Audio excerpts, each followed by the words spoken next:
জ্যাঠামশাইয়ের কথায় গিয়ে জানলাটা খুলতেই হাড়টা কেঁপে উঠল। একটা ঠান্ডা স্রোত আমার শির দ্বারা বেয়ে নেমে গেল। একটা কঙ্কালসার শরীর, তার ঘাড়ের কাছটা নেই, চোখের অক্ষি কুটোর দুটোয় মাছি ভন ভন করে উঠছে। আমি রীতিমতো আঁতকে উঠলাম। জ্যাঠামশাই, ওকে ওকে।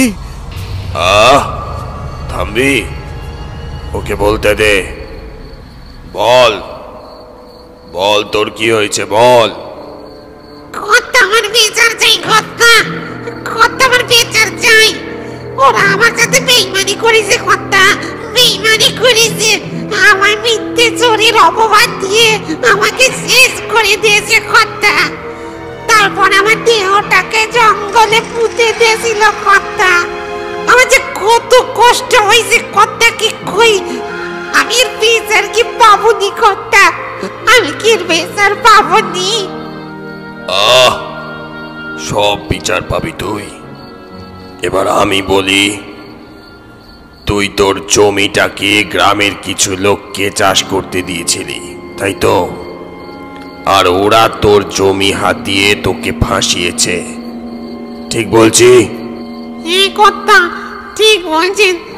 আমার অতৃপ্ত আত্মা কবে থেকে বিচার চাইছে কর্তা। জঙ্গলের মাটিতে পড়ে থেকে আমার দেহটা পচে গেছে কর্তা। আমার মুক্তি চাই কর্তা, আমার মুক্তি চাই। চিন্তা করিস না, তুই গিয়ে কবরে শুয়ে পড়, আমি দেখছি কি করা যায়। দেখলাম সেই কঙ্কালসার চেহারা খোঁড়াতে খোঁড়াতে চলে গেল। দূরে গাছের আড়ালে একটা আলোর বিন্দু যেন ভাসতে ভাসতে নিভে গেল চোখের নিমেষে।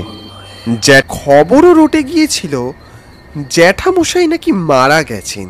তার বহু বছর পরে কিছুকাল হলো স্বপ্নাদেশ দিয়ে জ্যাঠামশাই আমার সাথে সম্পর্ক স্থাপন করেছেন। তারপর থেকে যতবারই জ্যাঠামশাইকে দেখেছি তিনি অলৌকিক ক্রিয়াকর্ম নিয়ে মেতে থাকেন সারাক্ষণ। ভূষণ, দাঁড়িয়ে দাঁড়িয়ে আমার কথা কি ভাবছিস? না না জ্যাঠামশাই, কিছু নয়, কিছু ভাবছি না। তারপর একটা আলোর কুপি হাতে তক্তপোষটা নিয়ে এসে জ্যাঠামশাইয়ের সামনে স্থির হয়ে বসলাম। খুলিগুলির উপরে তীক্ষ্ণ দৃষ্টি এনে জ্যাঠামশাই কি যেন দেখছিল। যত নষ্টের মূল তুমি, তোমার এবার খেলা শেষ করার সময় এসে গেছে। ও কে জ্যাঠামশাই? ও কল্লোল সামন্ত। এই শয়তানটাই ছক করে 3টে লোককে নিয়ে সুধাকরকে ফাঁসিয়েছিল। সুধাকরকে? এক্ষুনি জানলার সামনে দাঁড়িয়ে কাকুতি মিনতি করলো যে, ভুলে গেলি?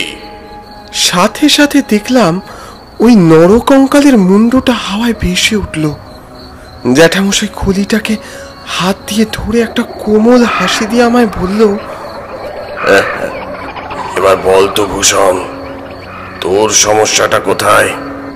এতক্ষণ ধরে আমি জ্যাঠামশাইয়ের অলৌকিক ক্রিয়াকলাপ দেখছিলাম। সম্বিত ফিরতেই খানিকটা চমকে উঠলাম। আমার সমস্যা? আর বলবেন না জ্যাঠামশাই, খুব বিপদে না পড়লে কি আপনার কাছে আসি? ডাক হরকরার চাকরি করতে গিয়ে ওই যে বিলাপপুরের ডাক